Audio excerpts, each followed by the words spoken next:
Let us take up lines 3 and 4 of chapter 40 of the Tao Te Ching on the mystery of non-being.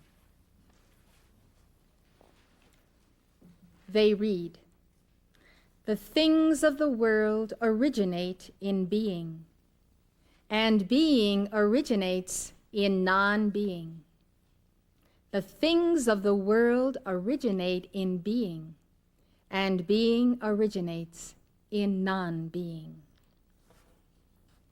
The term non-being might sound somewhat foreboding and untouchable. After all, how can anything that exists be non-being? Quite simply, to Lao Tzu, non-being is that which is nameless, imperceptible, indescribable. It is so absolutely transcendent that he cannot find words to describe it. So he calls it non-being. The word that comes to my mind as I contemplate the mystery of the ineffable is unbeing, meaning that the ineffable cannot be circumscribed. The 3rd century philosopher Wang Pi taught that non-being is the ultimate principle that underlies and unites all things, and that non-being is the equivalent of the Tao. Non-being is the equivalent of the Tao. In the Tao Te Ching, Lao Tzu describes the Tao as mysterious and unfathomable. Everything arises from it, and yet it is unnameable. Lao Tzu writes, "I do not yet know its name. I style it the way." As I said earlier, Tao is usually translated as the way. Were I forced to give it a name, says Lao Tzu, I would call it the Great. I would call it the Great. Toshihiko Izutsu says the namelessness of the way or the Tao is the same as its being, non-being. For whatever is absolutely imperceptible and inconceivable, whatever has no image at all, is for man the same as non-existent. It is nothing, but, he says, it is important to notice that the way appears as nothing only when looked at from our point of view. It is nothing for us because it transcends human cognition. Otherwise, the Tao in itself, far from being nothing, is existence in the fullest sense of the term, for it is the ultimate origin and source of all being. For ordinary human consciousness, the Tao is nothing. It does not exist within the realm of cognition or recognition. But it is not nothing in a purely negative sense. It is not a passive nothing. It is a positive nothing in the sense that it is non-being, pregnant with existence. Author John Noss suggests we think of non-being as unrealized potentiality. Seidel explains, in Lao Tzu's view, non-being is superior to being. It is the void that harbors in itself all potentialities, and without which even being lacks its efficacy. For me, it is simply the unperceived cause behind the perceived effect. As an interesting side note, Wing-Sit Chan explains how the Taoist concept of non-being has influenced Chinese culture. He says the Taoist interest in non-being has counteracted the positivistic tendency in certain Chinese philosophical schools, especially the legalist and Confucian, which often overlook what seems to be non-existent. It was because of the Taoist insistence on the positive value of non-being that empty space has been utilized as a constructive factor in Chinese landscape painting. In this greatest art of China, space is used to combine the various elements into an organic whole and to provide a setting in which the onlooker's imagination may work. By the same token, much is left unsaid in Chinese poetry, for the reader must play a creative role to bring the poetic idea into full realization. The Zen Buddhists have developed to the fullest the themes that real existence is found in the non-existent, and that true words are spoken in silence. But the origin of these themes must be traced to early Taoism. Some of the best examples of this are the poems and koans of Zen Buddhism. Take these 3 Zen haikus. A haiku is a 17-syllable Japanese poem. The butterfly having disappeared, my spirit came back to me. A lovely thing to see through the paper window's hole, the galaxy. Here is one of the most famous poems by the 17th century poet Basho, who is considered to be the greatest Japanese haiku poet. The old pond, a frog jumps in, plop.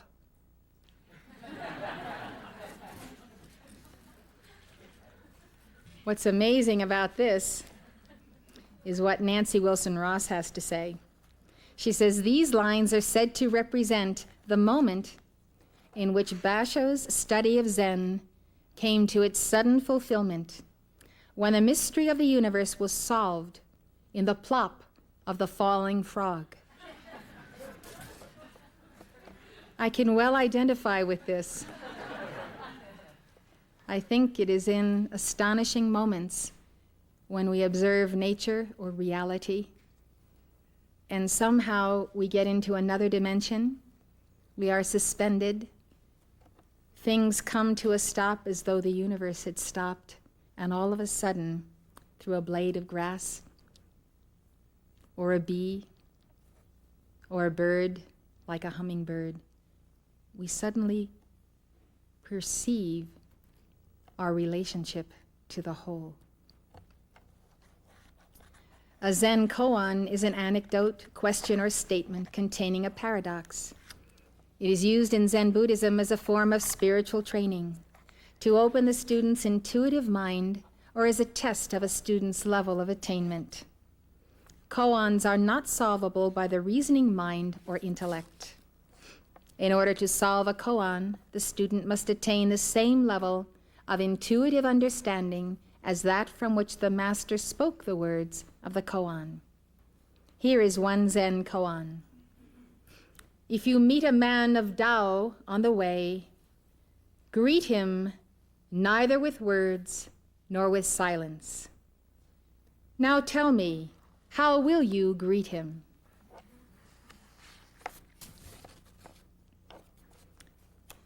Translator Ellen Chen says that non-being represents inexhaustible creativity and dynamism. She writes, if being refers to the concrete, particular physical existence of something, non-being is the universal dynamism contained within, behind, or above every particular being. Tao is this universal dynamism, present as the non-being in all beings. Non-being, the self-effacing, empty, or receptive, is the way of Tao.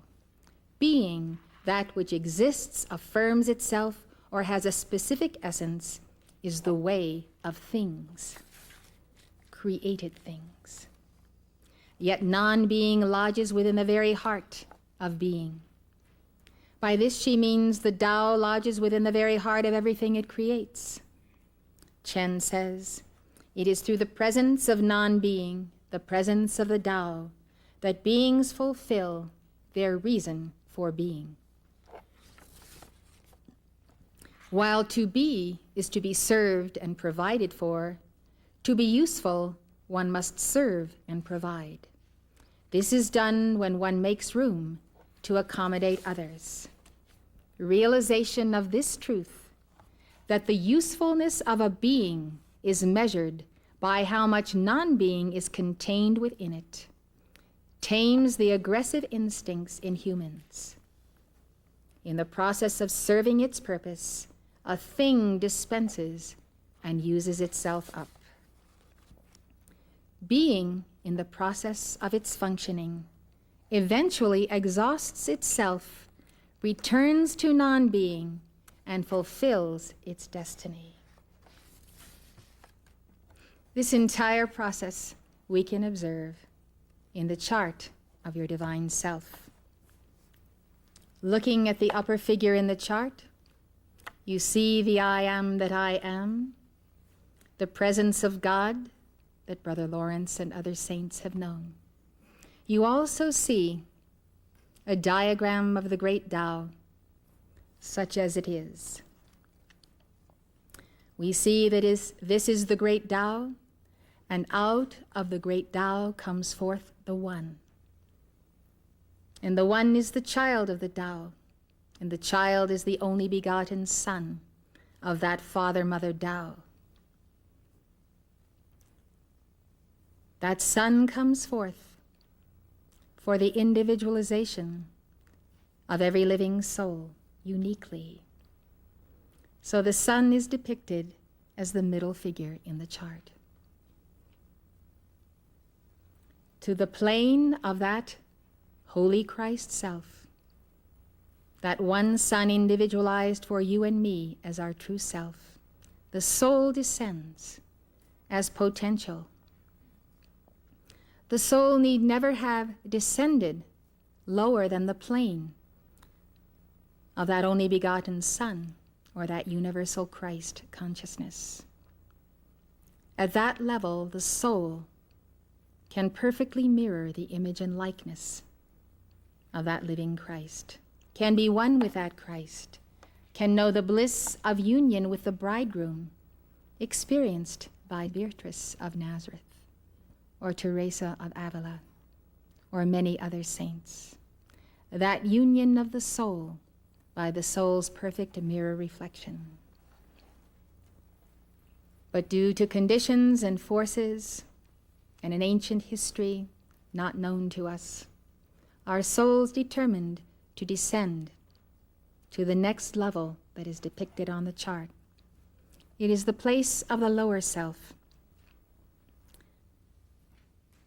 It is the place of the incarnation of the soul in a physical body.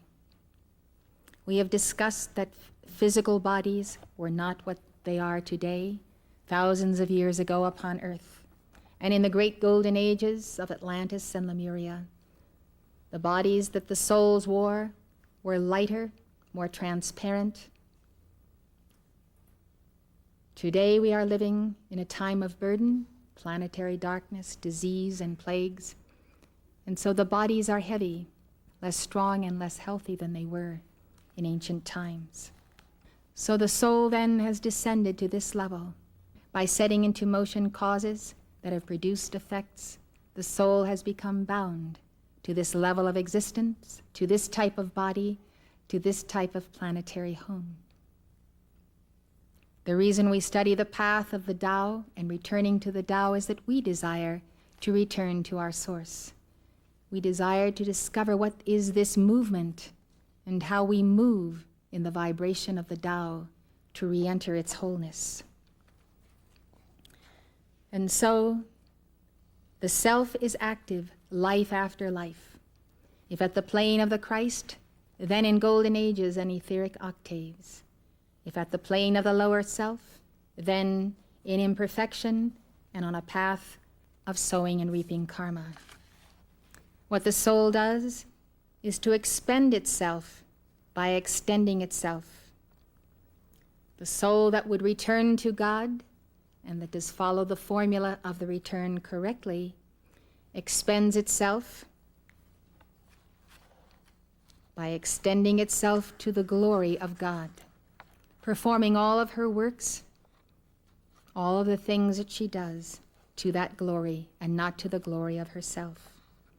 This is to the glory of the great Tao.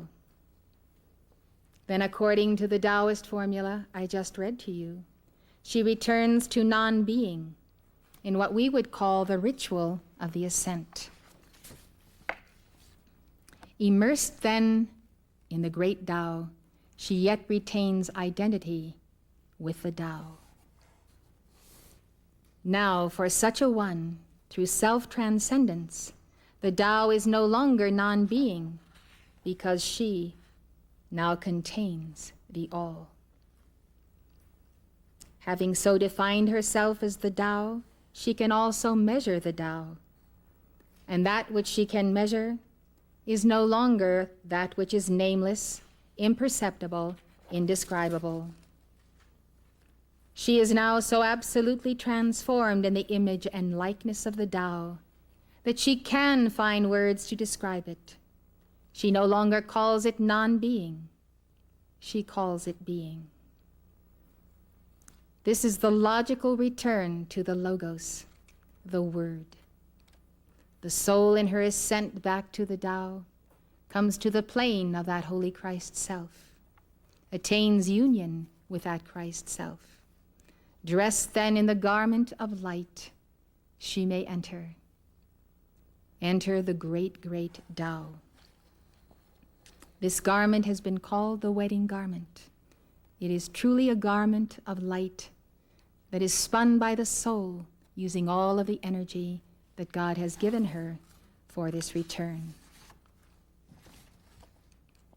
On the other hand, we take another soul, the soul who expends herself in the spending of all that portion of being which has been meted out to her. This is the violation of the Tao.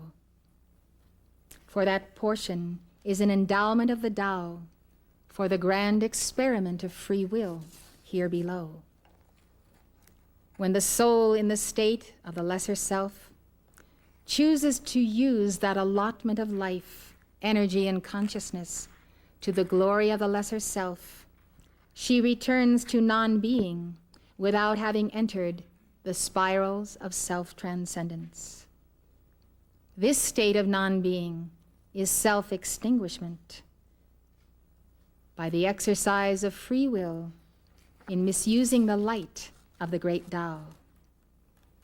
You see, the soul, shrouded in the lesser self that has misused the light of God, cannot return to non-being because she has not realized true being and the reason for being in the lesser self. She has not taken the opportunity of the descent and her allotment of God's light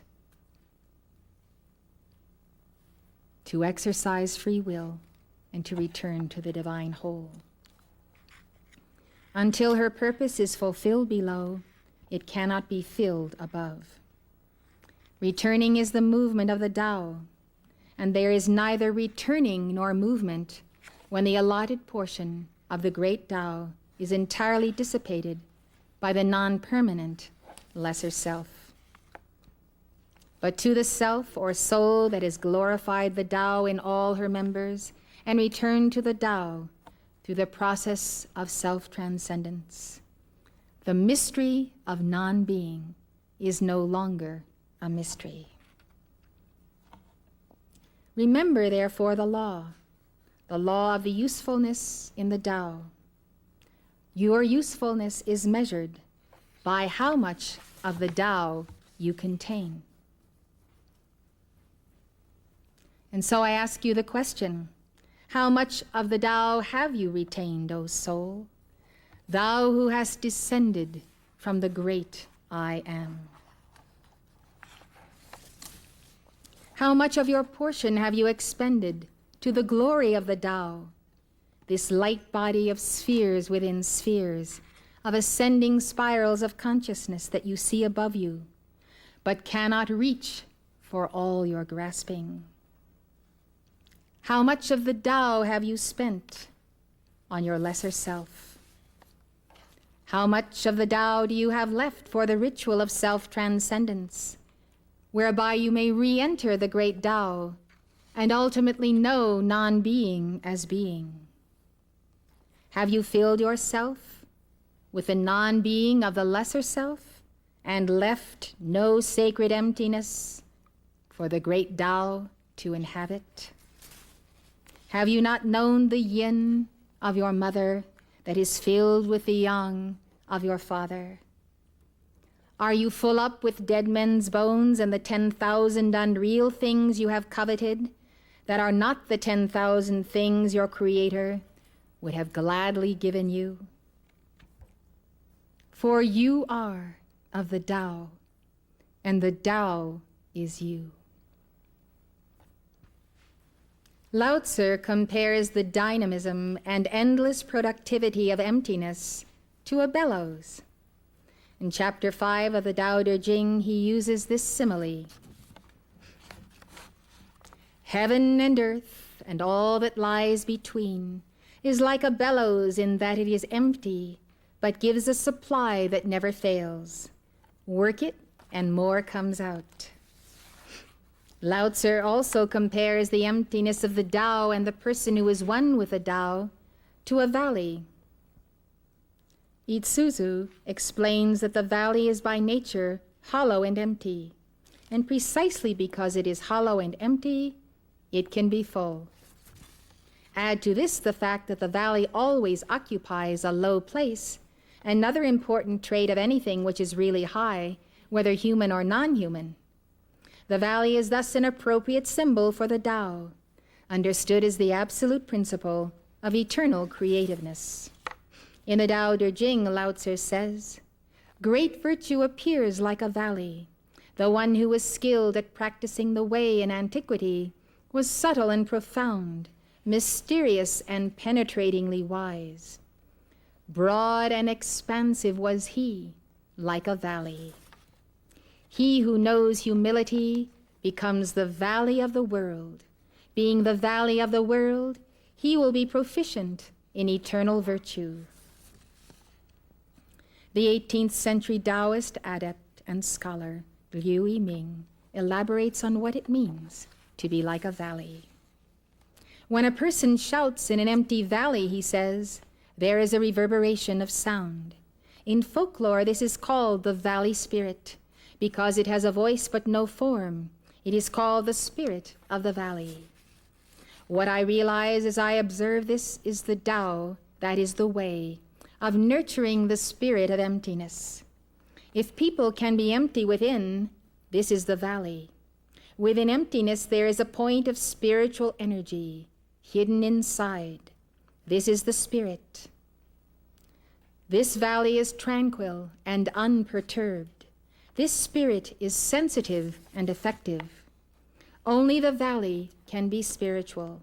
Without the valley, there is no spirituality. The marvel of the spirit is only in the valley. People of the world are full of personal desires that block up the spiritual opening, polluting it in 100 ways. How can they have a valley?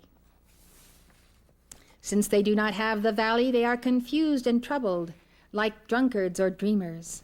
Their spiritual energy wanes away. So how can they have the spirit?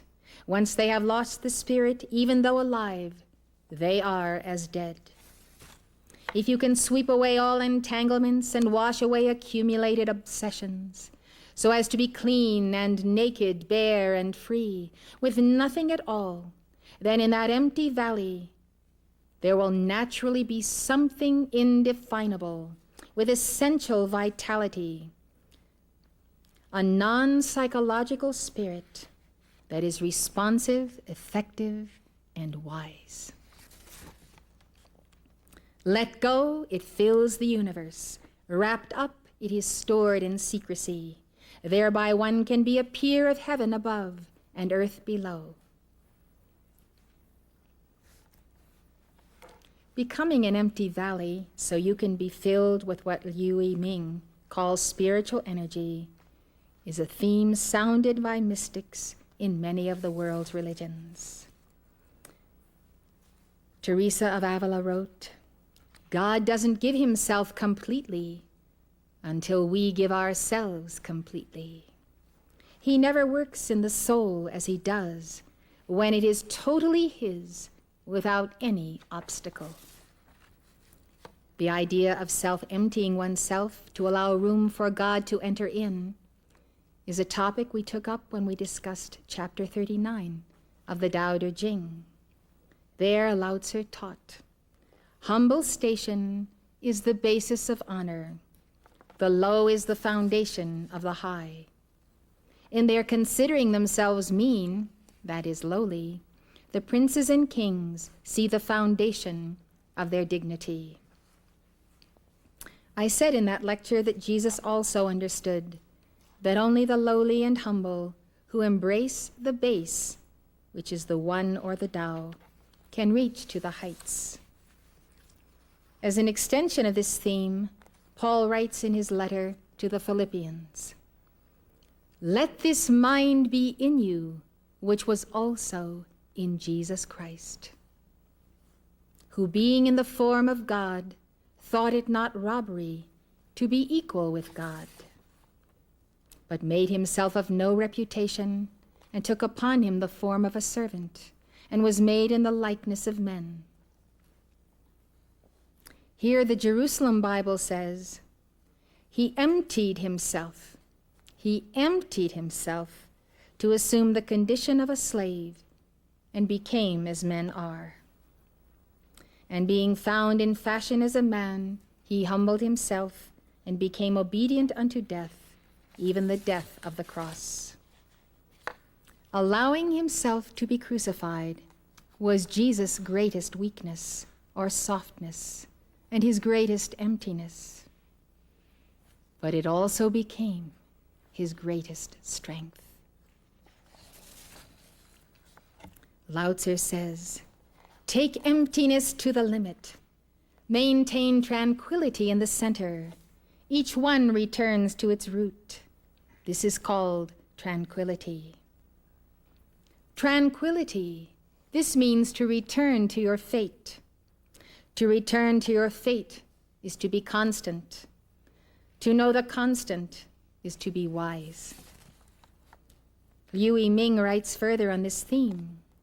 When a well sweep draws water, the bucket goes down empty and comes up full, drawing water in a continuous cycle to water the fields. What I realize as I observe this is the Tao of the twin functions of emptying and filling. If people can empty their hearts, that is, empty their hearts of everything less than the Tao, in order to make room for the Tao and be humble towards others, they will receive benefits that will fill them within and elevate them beyond others. The more they become empty and humble, the more they are fulfilled and elevated. Continually becoming empty, continually being fulfilled, continually becoming humble, continually being elevated, so that one is empty yet full, full yet empty, low yet high, high yet low. One attains to a state in which above and below are in communion. Emptiness and fulfillment correspond.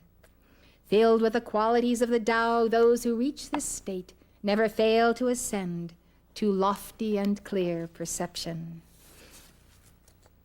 When it says in the Book of Changes, accord is in lowliness, it is good to attend to people's psychological needs in detail. It is a general reference to the fact that the more elevated the path, the humbler the mind. What I see through this teaching that is so profound, that all psychological problems are based on pride. The pride of the human ego, supplanting the divine ego, occupying the space, that is the emptiness that belongs only to the universal mind of the Tao, the mind that was in Christ Jesus, Gautama Buddha, Lao Tzu, Confucius, and all the saints and brothers and sisters we know. This knowledge that pride is the key to overcoming or transmuting the unreal self, the not self, the shadowed self, or what we call the synthetic image, which supplants the true self of non-being, is truly the opening of the mind. this very knowledge that pride is the key. Pride eludes itself from us. If we are proud, we know not that we are proud. If we take pride in virtue or in vice, we know not. Others may behold us and see and know that we have pride, yet they cannot identify their own pride. Pride is the face of the ego. Pride and ego going together destroy the soul potential, the non-being or unbeing of the great Tao, our potential to be. It is a self that is not real that gets in the way of the real self. And so often, we simply don't see it.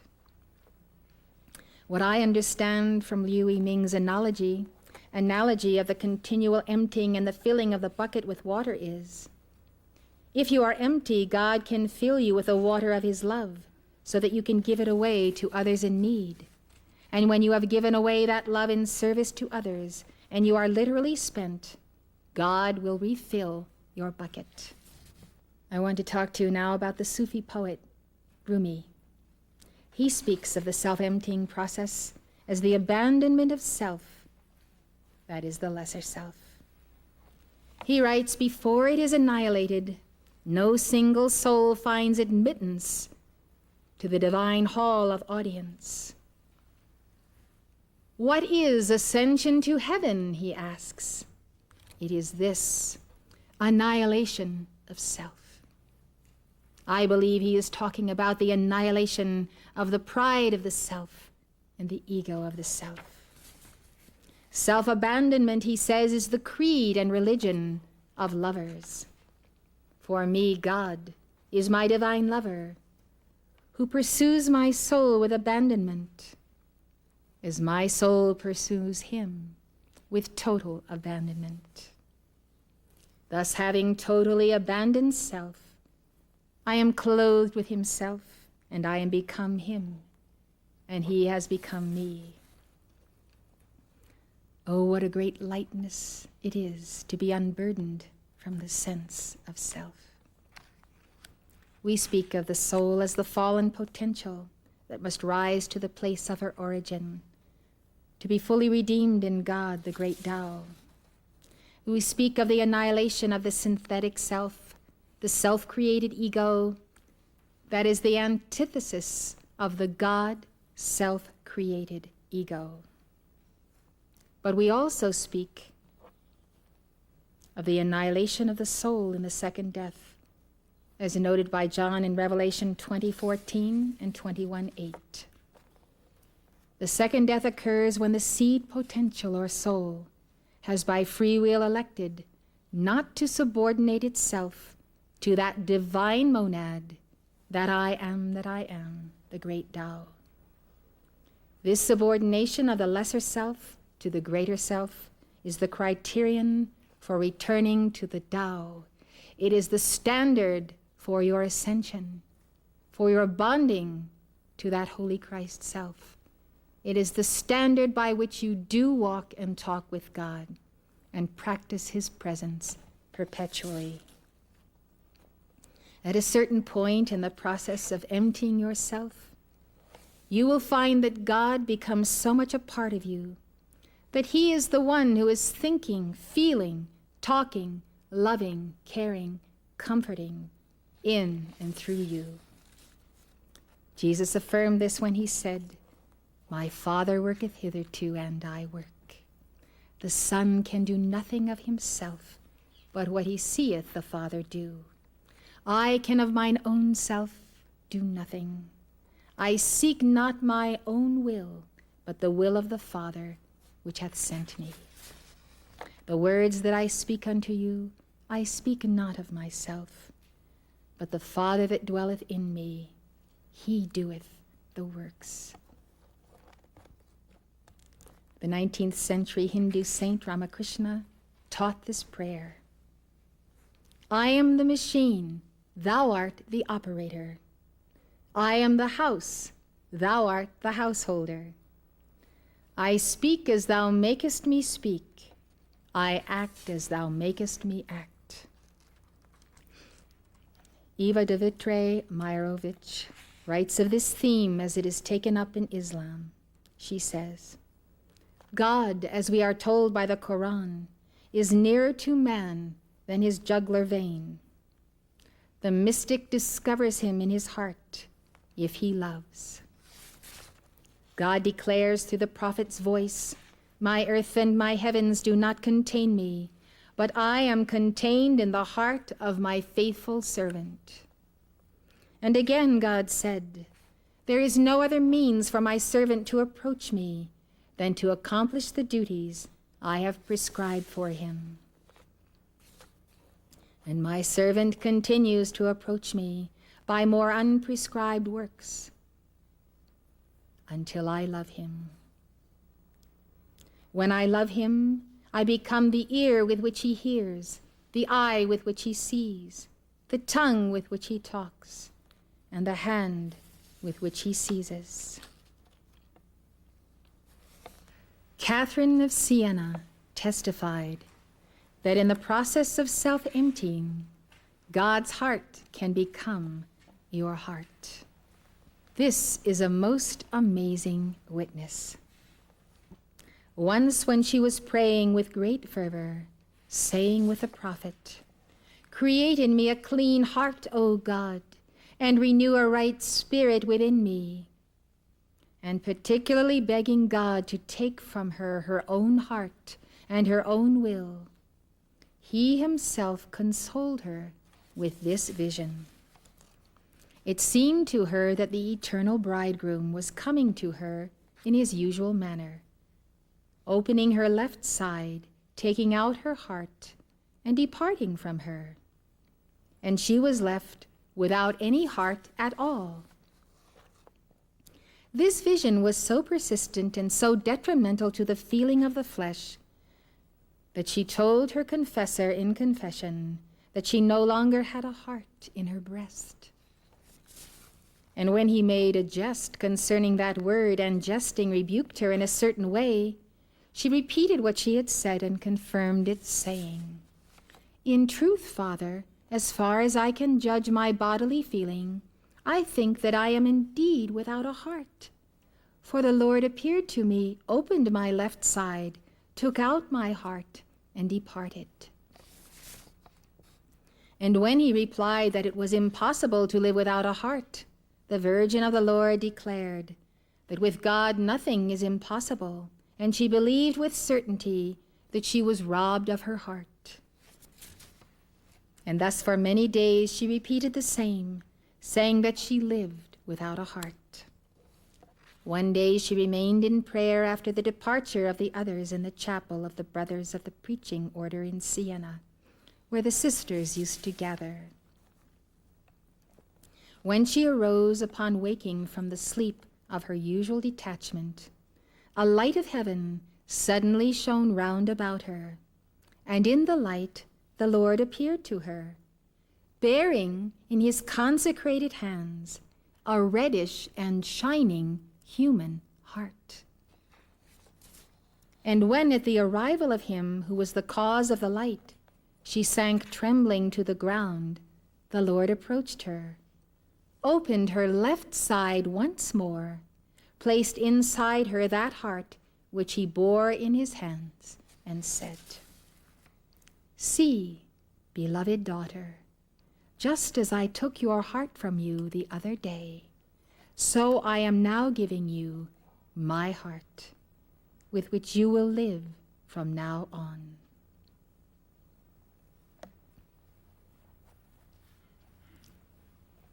Catherine had merited having the heart of Jesus because she was able to retain it. When you have so much love in your heart that you are able to retain Jesus' heart, he will give you that sacred heart permanently.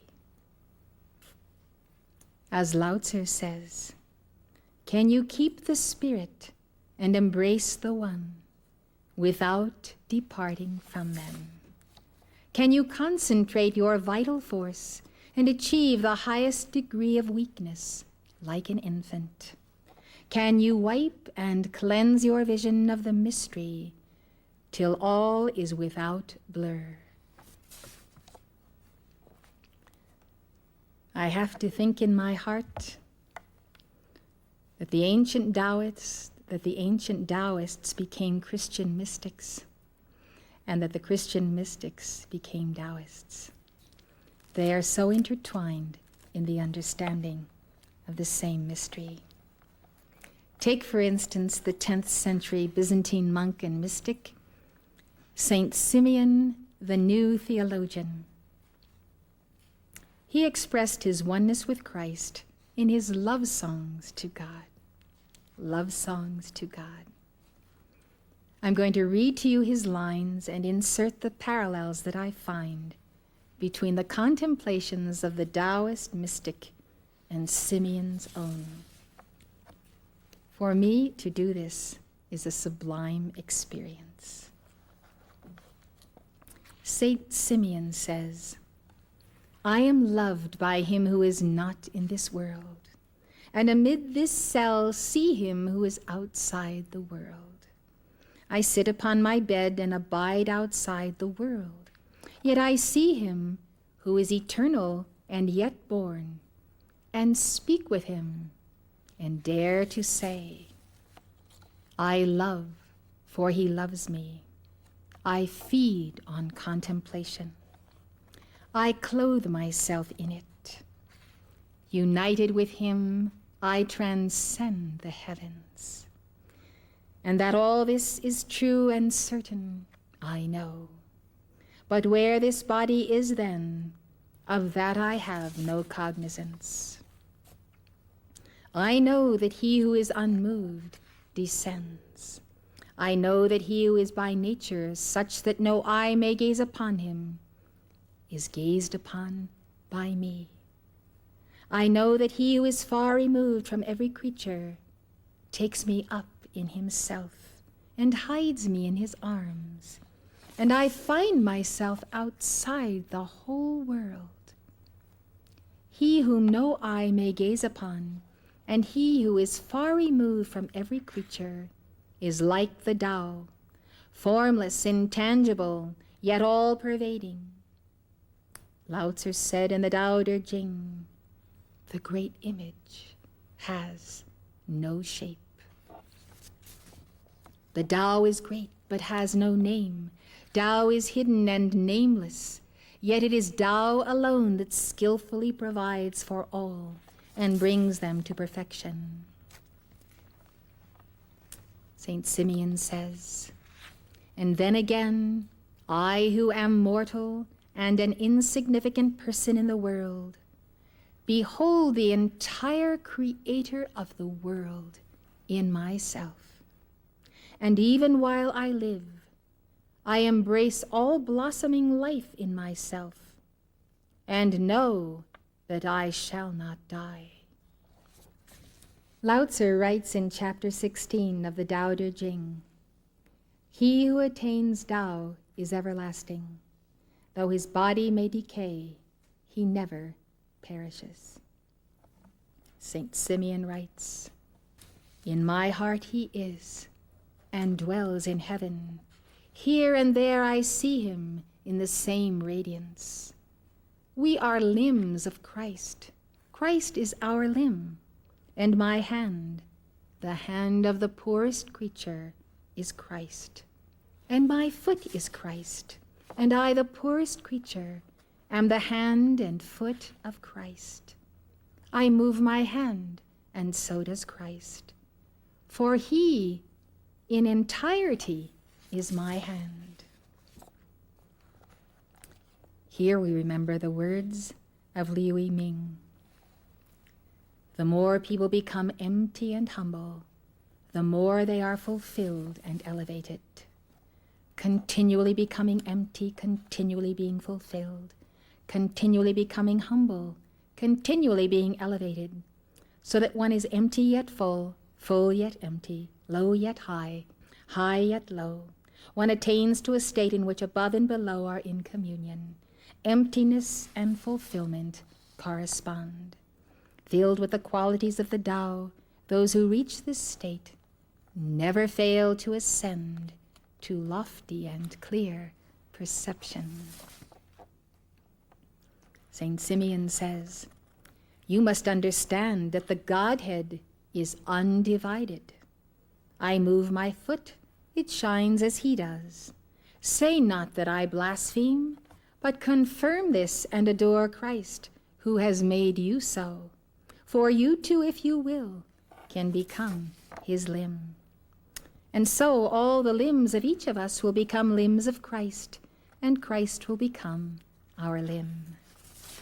And he will make all that is ugly and ill-formed beautiful and well-formed, adorning it with the splendor and dignity of his divinity. And we shall all together become gods, intimately united with God, aware of no blemish on our bodies, but sharing fully in the resemblance to the entire body of Christ. So each of us shall have all of Christ, for the one, when he has become many, remains one, undivided. But every part is the whole Christ. He himself is present and shines in my poor heart, clothes me in immortal splendor, and shines through all my limbs, embraces me wholly, kisses me wholly, and gives himself entirely to me, unworthy as I am. As Lao Tzu said, he who knows humility becomes the valley of the world. His emptiness allows him to become filled with the Tao. Liu Yiming said, if you can sweep away all entanglements and wash away accumulated obsessions, so as to be clean and naked, bare and free with nothing at all, then in that empty valley there will naturally be something indefinable with essential vitality. Saint Simeon writes, and I take my fill of his love and beauty, and am filled with the rapture and sweetness of the Godhead. I receive a share in the light, a share in the glory, and my countenance shines like that of him who is my desire, and all my limbs become bright. I become more splendid than the splendid, richer than the rich, mightier than all the wielders of might. And I am greater than kings and far more honored than all visible things, not only the earth and what is on earth, but even heaven and what is in the heavens. Since I have with me the shaper of all things, to whom belongs the praise and the honor, now and eternally. Amen. When he had filled me with heavenly joy, he flew away and took my spirit, my mind, and my desire for all earthly things with him. And following him, my spirit demanded to embrace the splendor I had beheld, but did not find him as creature, and did not succeed in going out from among the creatures, that it might embrace the uncreated and uncomprehended splendor. The uncreated and uncomprehended splendor. The uncreated and uncomprehended splendor is the great nameless, undefinable, yet unceasing Tao. Lao Tzu says, we look at it and do not see it. Its name is the invisible. We listen to it and do not hear it. Its name is the inaudible. We touch it and do not find it. Its name is the subtle or formless. Saint Simeon says, and I lamented and sorrowed and burned in my core and lived like one removed in spirit.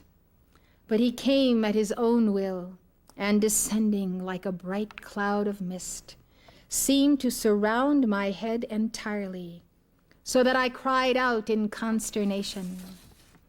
But he, flying off again, left me alone, and when I laboriously sought him, I suddenly came to know that he was in myself. And in the center of my heart, he appeared like the light of a sun, round as a circle. When he had revealed himself thus, and I had recognized and received him, he put the whirlwind of demons to flight, repulsed my cowardly dread, put strength into me, stripped my soul of earthly thoughts, and reclothed me with the thoughts of the Spirit. From the things that are seen, he severed me, and with those that are not seen, he connected me. He permitted me to see the uncreated, and to rejoice that I have been sundered from the created, from the visible, from that which swiftly passes away, and am united with the uncreated, the immortal, which has no beginning and cannot be seen by anyone. Such is mercy. Thank you very much, everyone. This concludes our message for today.